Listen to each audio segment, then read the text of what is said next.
ഇടുക്കി അടിമാലിയിൽ മുത്തശ്ശിയെ ശ്വാസം മുട്ടിച്ച് സ്വർണ്ണമാല കവരാൻ ശ്രമിച്ച കൊച്ചുമകൻ പിടിയിൽ. മച്ചിപ്ലാവ് സ്കൂൾപ്പടി സ്വദേശി പുളിക്കൽ മേരി തോമസിനാണ് കൊച്ചുമകന്റെ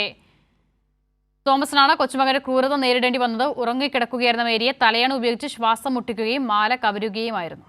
ജോസൽ സെബാസ്റ്റ്യനുണ്ട്. ജോസൽ, വിശദാംശങ്ങൾ.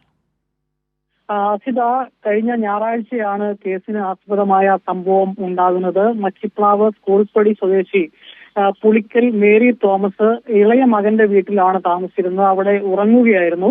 ഈ ഇളയ മകനും ഭാര്യയും രാവിലെ 9 മണിക്ക് പള്ളിയിൽ പോയി. ഇവർ തിരികെ 12:30 വീട്ടിലെത്തുമ്പോഴാണ് ഈ മോഷണ വിവരം പുറത്തറിയുന്നത്. വീട്ടിൽ കിടന്നുറങ്ങുകയായിരുന്ന ഈ മുത്തശ്ശി മേരിയെ ആരോ തലയിണ ഉപയോഗിച്ച് ശ്വാസം മുട്ടിക്കുകയും തുടർന്ന് കഴുത്തിൽ കിടന്ന സ്വർണ്ണമാല കവരുകയുമായിരുന്നു. ഈ ഇളയ മകൻ ഉടൻ തന്നെ കൺട്രോൾ റൂമിൽ വിളിക്കുകയും അടിമാലി പോലീസ് സ്ഥലത്തെത്തി അന്വേഷണം ആരംഭിക്കുകയും ചെയ്തു. ഈ പോലീസിന്റെ സംയോജിതമായ ഇടപെടൽ മൂലമാണ് ഇത്തരത്തിൽ ഒരു ഈ മൂത്ത മകന്റെ മകൻ, അതായത് ഈ പറയുന്ന മേരി എന്ന് പറയുന്ന 95 വയസ്സുള്ള മുത്തശ്ശിയുടെ കൊച്ചുമകൻ തന്നെയാണ് പ്രതി എന്ന തിരിച്ചറിവിലേക്ക് എത്തുന്നത്. ഈ അഭിലാഷ് ആന്റണി എന്ന് വിളിക്കുന്ന അഭിലാഷ് ആണ് ഈ പ്രതി. അസിത.